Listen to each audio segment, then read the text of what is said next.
Так, привезли нам чайник. Нам разгорел, вот решили заказать себе электрочайник, попробовать фирму Kitford. Посмотрим комплектацию, сейчас откроем, с чего она сделана, с чем ее едят, вообще работает ли это чудо-изобретение. Так, давайте смотреть, что у нас есть.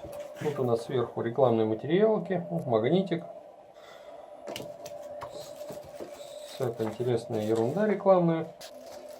Так, что у нас тут есть? Польза, как пользоваться чайником. Гарантийный талон. Давайте комплектацию проверим. 4.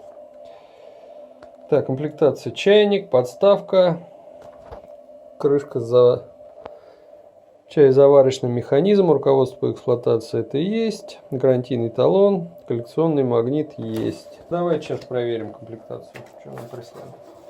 Смотрим.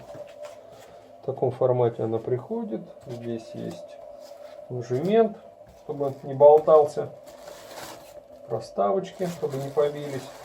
Давайте смотрим, что у нас тут есть. Вставка. Кстати, сейчас можно этим магнитом и проверить, из чего эта подставка сделана, сэкономили или нет.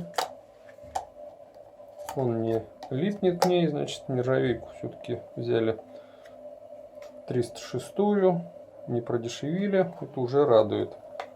Смотрим все щели. Все вроде ровненько, никаких клеев, ничего нету. В принципе, выглядит качественно. Так, сейчас саму чайник достанем. Снизу тоже есть ложемент, который предотвращает, чтобы, я так понимаю, чайник тоже не брылялся.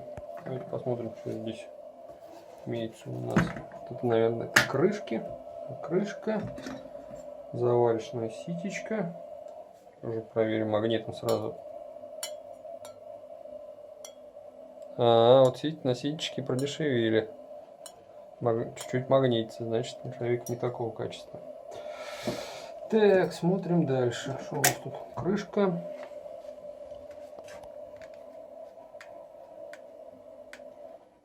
Крышка нормальная, из нормальной нержавейки. Непонятно. Сам чайник сделан из хорошей качественной нержавейки, а на ситечке почему-то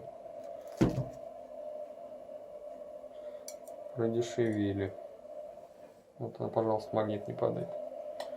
Не понимаю, почему так. Я думаю, что производителю все-таки стоит и ситечко делать из той же нержавейки.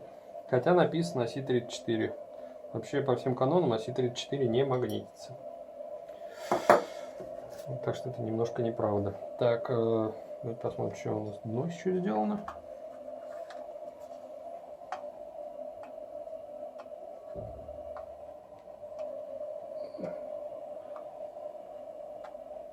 Но тоже у нас не магнитится.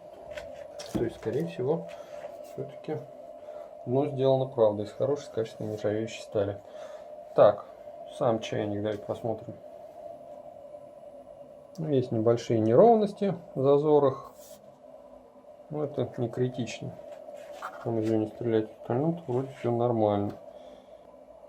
Серийный номер. Ну, давайте попробуем, как он кипятит.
попробуем поддержку температуры.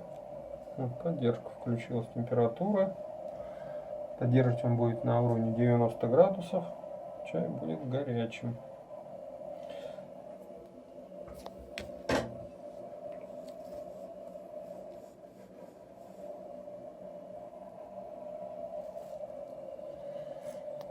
Так, выключаем. Все, выключили. Пойдем сольем. Крышка открывается просто. Тут стоят просто защелки. Не крутить, не вертеть ее не надо. Все, воду мы вылили. Смотрите, у нас вода не очень хорошая. Там остался небольшой налет. Помыть будет не проблемно. Рука взрослого мужика, то есть залезает вполне туда. Взяли, помыли, все, никаких проблем с этим не будет.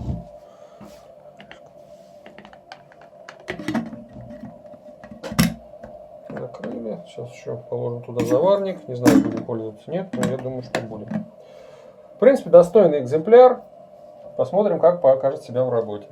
Все, всем спасибо.